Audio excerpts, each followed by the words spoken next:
Welcome to WTF, the only Askreddit channel that will blow your mind. Like and subscribe right now to support Pepe's career as an independent musician. Askreddit. What is your red flag in a woman or man when you're in the early stages of dating? Got jealous about every single call you received, even when it was from your family members, accusing you of cheating with that whore you're on the phone with, even though that whore was your dad. They ended up being a major cheater in the end. When I feel like I have to initiate every single contact between us, and if I don't we simply won't talk that day, oversteps boundaries too quickly, pushy, tells you what to do, invasive questions. Being flaky with communication and or meeting up.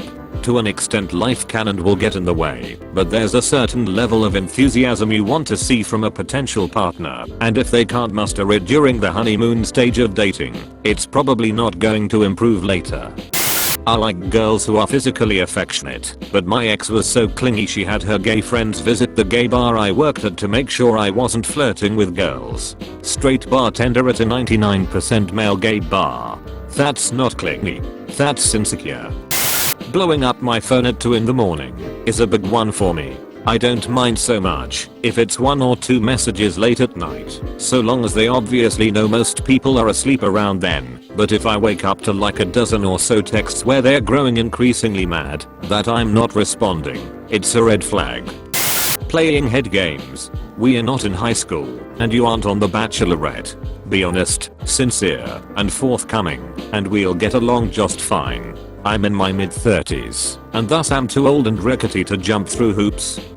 The one that raises straight away for me is if they talk bad or down on others, even people they don't know, and it's merely off how they look or dress. If they aren't willing to compromise on things, or they think their time is more precious than yours. My ex lived about 30 minutes away from me. I always met at his place or his town for stuff, be never the other way around because he was too tired. It got under my skin because he literally was a 5-minute drive from his job and I already averaged about 90 miles a day for work alone. So I'd drive for work, go home and then drive to his place. One day he tried rushing me out of our morning yoga class that ran over time. Like got really uptight about it, so he wouldn't be late for work, still 5-minute way. Meanwhile I was gonna have at least a 25-minute commute to get to my job, and wasn't that worried about it. I broke things off for other reasons, but that one really buttered my rolls, because I dealt with it every day.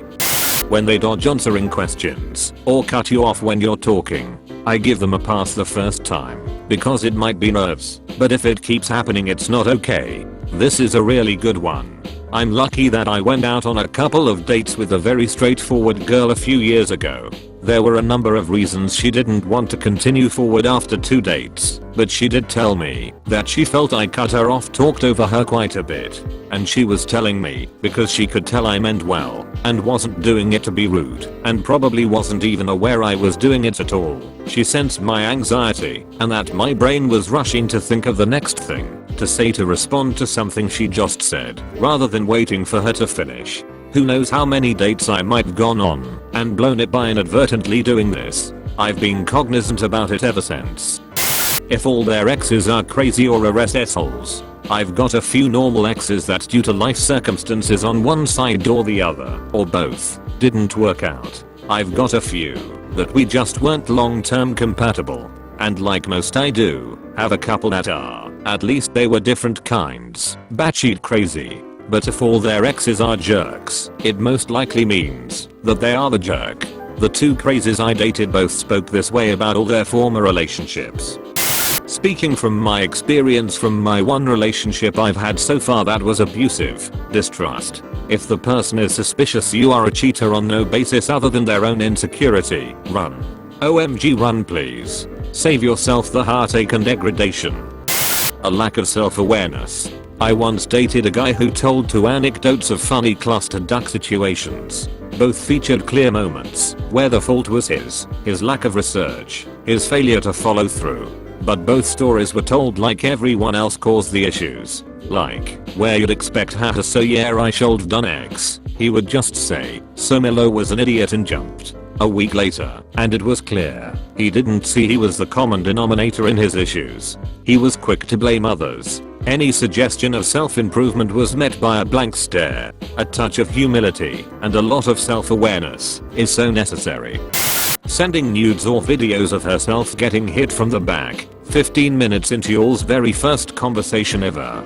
Yeah, very specific. I know. When they start complaining about other people in your life and trying to get you to see how bad these people are for you, etc. when they aren't doing any messed up to you to begin with. This is not about truly abusive people who are hurting you and a loved one wants you to leave them.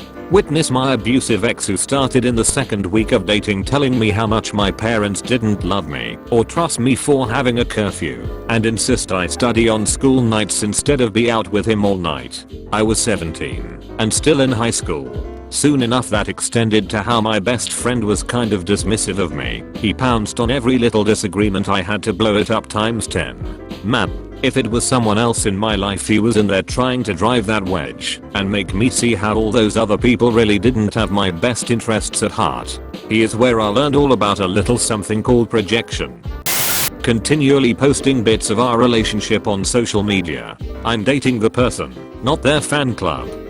Someone who compliments you way too much. This might sound weird, because of course everyone likes being complimented, but when I'm talking to you about something serious I don't want to hear back quote sorry I couldn't concentrate you're so beautiful or back quote wow I haven't heard a word you said cause all I want to do is kiss you all the damn time. This sort of clues me in that yeah I'm pretty but you've put me on such a high pedestal that you can't see me as anything less than a goddess and I want to be in a relationship not worshipped because you have a weird fetish, if that makes any sense. I'm sorry I stopped listening I was lost in your eyes.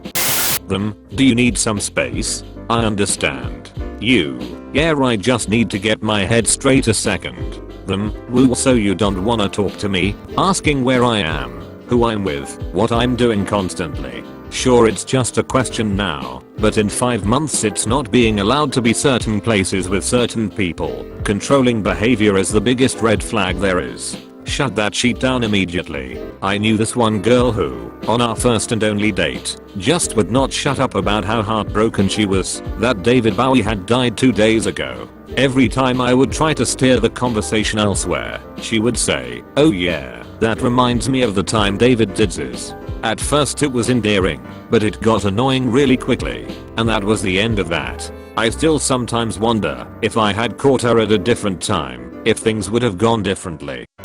Thanks for tuning in for this WTF Red episode. Don't forget to like and subscribe to the one and only Askreddit channel that will blow your mind every time.